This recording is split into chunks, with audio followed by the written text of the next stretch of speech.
Hello जी, good evening. कैसे हैं आप सब? आई होप आप सब अच्छे होंगे, खुश होंगे और स्वस्थ होंगे। और मैं पूनम शर्मा एक बार फिर से नए व्लॉग में आपका स्वागत करती हूँ।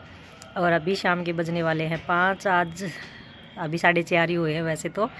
और आपसे रिक्वेस्ट है, अगर आप अभी मेरे चैनल पे आए हैं जस्ट, तो प्लीज़ प्लीज़ प्लीज़ बिना सब्सक्राइब किए मत जाइएगा चैनल को। और वीडियो को ज़रूर लाइक कीजिएगा और एंड तक वीडियो को ज़रूर देखिएगा। और अभी कल जो मैंने आपको बताया था यही कि जैसे कि गोद भराई का प्रोग्राम कंप्लीट हुआ था और गोद भराई हो चुकी थी मेरी 15.5 साल की उम्र में। और गोद भराई के 15 दिन बाद ही आ गई शादी की चिट्ठी, जो बोलते हैं शादी की पत्रिका जो होती है वो। और 3 महीने के बाद थी शादी। अब शादी इतनी जल्दी, ये रीज़न समझ में नहीं आया कि भगवान क्या चाहता था क्या नहीं चाहता था। ना टाइम मिला ना कुछ और सीधा डायरेक्ट आ गई मई में शादी। फरवरी में गोद भराई थी और मई में शादी का मतलब कर दिया था लो फाइनल घर वालों ने, और कि मई में शादी है गर्मी में। और कुछ मौका नहीं मिला तैयारी का करने का, क्योंकि मम्मी एक अकेली औरत थी जो घर में कमाती थी। और जो भी मम्मी की बची कुची मतलब जो भी मम्मी ने सेविंग किया हुई थी पैसे वैसे की, वो सब गोद भराई में लग चुके थे।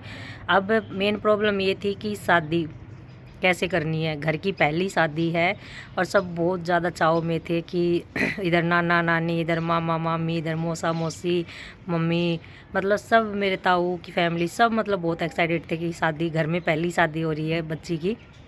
मतलब मेरे मायके में ताऊ के बच्चों को छोड़ के इधर जो मौसी की फैमिली के साथ जब मैं रहती थी वहाँ पे मेरी ही शादी थी। ताऊ के बच्चों की हो चुकी थी, दो की, एक की तो हो चुकी थी लड़की की। तो इस हिसाब से मेरी दूसरी मतलब मैं घर में इधर बड़ी थी, तो इधर के हिसाब से मेरी सबसे ज़्यादा पहले शादी हुई थी जो मम्मी के जो बहन भाई थे उन बच्चों में से। तो सब बहुत खुशी के थे। जब मेरी शादी थी ना तो मेरे सारे बहन भाई, आपको यकीन नहीं, इतने छोटे छोटे इतने छोटे छोटे इतने छोटे छोटे सारे, मतलब छोटे छोटे थे। कोई ज़्यादा बड़ा नहीं था, कोई 8 साल का, कोई 5 साल का, कोई 4 साल का, कोई 10 साल का, कोई 9 साल का, सब इतने ही थे बस।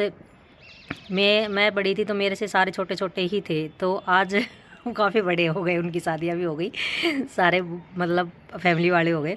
तो आज जब मैं एल्बम खोल के देखती हूँ ना, तो जो छोटे छोटे दिखते हैं मेरे को सारे मेरी शादी में। तब खुशी का माहौल तो था ही, घर में की शादी होने वाली है। उधर मामा बहुत ज़्यादा वो थे उत्साह में कि मेरी भांजी जिसको मैंने अपने हाथों से पाला है उसकी मेरे को शादी करनी है, मेरे को भात में क्या देना है क्या नहीं देना है। तो वो उधर बहुत ज़्यादा खुश थे। और इधर मम्मी टेंशन में थी, शादी अच्छी करनी है, एक लड़की है और शायद किसी की ना हुई हो, उस हिसाब से शादी मम्मी ने सोची थी करने की।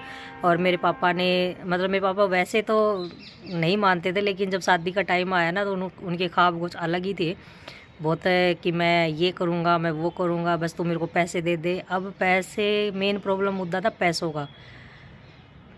पैसे उस टाइम मम्मी के पास बिल्कुल भी नहीं थे। अब मम्मी को टेंशन दिन रात सोने नहीं दे रही थी कि मैंने शादी उठा तो दी, कर तो दी, लेकिन कहाँ से करूँगी, क्या करूँगी, कुछ समझ में नहीं आ रहा था। मम्मी दिन रात इसी टेंशन में रहने लग गई। फिर मेरी मम्मी की जो बहनें हैं उन्होंने समझाया कि टाइम आएगा तो सारे काम हो जाएंगे, तू टेंशन मत ले। लेकिन मम्मी को तो वही पापा कुछ तो पापा से तो आप उम्मीद ही मत करो कि वो 1 रुपये की भी मदद करेंगे। उन्होंने कभी सोचा ही नहीं इस बारे में कि ये एक अकेली औरत इतने सालों से घर चला रही है, पापा का भी खर्चा उठा रही है, बच्चों का भी उठा रही है, अपना भी उठा रही है, ऊपर से 3-4 पापा को गाड़ियाँ भी दिला के दी। तो इस हिसाब से पापा ने गाड़ियाँ खरीदी और उनका मतलब कबाड़ा करके कबाड़ी को बेच दी। कभी उनको उनसे कोई बचत नाम की चीज़ नहीं मिली। तो इस हिसाब से मम्मी को दिन रात टेंशन रहने लग गई कि और ये बात भी जाया जाए कि एक औरत कितना कुछ करेगी।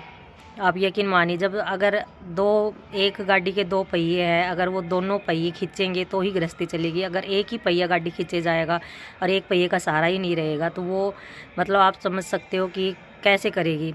लेकिन मदद के लिए आए, मेरी फैमिली वाले आए। एक जैसे शादी पास में आई, महीना 1.5 महीना बचा, महीना 2 महीने तो थे ही, 1 महीने पहले ही बस बुकिंग वगैरह करनी थी हर चीज़ की। तो बुकिंग के लिए जो मेरी बड़ी वाली मौसी थी उन्होंने अपनी एक एफडी मतलब एफडी तुड़वा के दे दी कि भाई तू टेंशन मत ले, जो ऊपर का खर्चा है तू मैं देती हूँ तेरे को, तू मेरे को दे दियो बाद में। तो वो उधार से उठाए, मतलब ख्वाब इतने सारे थे और पैसे बिल्कुल भी नहीं थे। आप यकीन मानिए, मेरी मम्मी की सरकारी जॉब तो थी, लेकिन जो मेरे पापा की पोस्ट थी ना, वो पोस्ट मेरी मम्मी को नहीं मिली, क्योंकि मेरी मम्मी पाँचवीं पास थी। पापा अच्छे पढ़े लिखे थे। पापा जी की पोस्ट बाबूजी वाली थी, जिससे हिसाब से ना पापा जी की इनकम अच्छी थी उस टाइम। लेकिन मम्मी को कितनी इनकम मिली? बहुत कम मिली। मम्मी को बहुत छोटा सा काम मिला पापा की जगह, तो उस हिसाब से वो तनख्वाह कुछ भी नहीं थी। लेकिन उस टाइम इतना था कि पैसे नहीं थी तो खर्चे भी, मतलब महंगाई भी नहीं थी, तो उस हिसाब से वो बात थी कि पापा की पोस्ट और मम्मी की पोस्ट में बहुत ज़्यादा फ़र्क था। लेकिन फिर भी हर तरीके से, मतलब शादी की जो तैयारियां थी वो स्टार्ट थी धीरे धीरे करने लग गए, क्योंकि मम्मी की जो, मेरी जो मौसी हैं, उन्होंने मेरे को पाला पोसा था, तो उन्होंने काफ़ी ज़्यादा मदद की। तो अभी तो बस ये समझ लीजिए, आपकी बुकिंग वगैरह करने लग गए थे। फर्नीचर वाले को देख के आए, कुछ हलवाई को दिए, कुछ टेंट वालों को दिए, और ऐसे करके मतलब बहुत सारी तैयारियां स्टार्ट हुई। क्योंकि 2 महीने में, आप समझ सकते हो, 2 महीने तो बहुत कम होते हैं शादी की तैयारियां करने का। अगर पैसे पास में हो तो आप शादी की तैयारी 15 दिन में भी कर सकते हो, लेकिन जब पैसे है ही नहीं पास में और तैयारियां करनी है इतनी सारी, तो उस हिसाब से मतलब आप यकीन नहीं मानोगे उस टाइम मेरी मम्मी पे क्या बीत रही थी, मैं ही जानती हूँ। तो अभी बस हो गई है शादी की तैयारी शुरू, लेकिन कल मैं आपको और बताऊंगी नए व्लॉग के साथ। तब तक के लिए आप मेरे साथ वीडियो में बने रहिएगा एंड तक, और ज़रूर देखिएगा कल का व्लॉग भी, और थोड़ा सा सपोर्ट कर दीजिएगा। और फिर मिलूँगी आपसे नए व्लॉग के साथ। तब के लिए बाय एंड टेक केयर।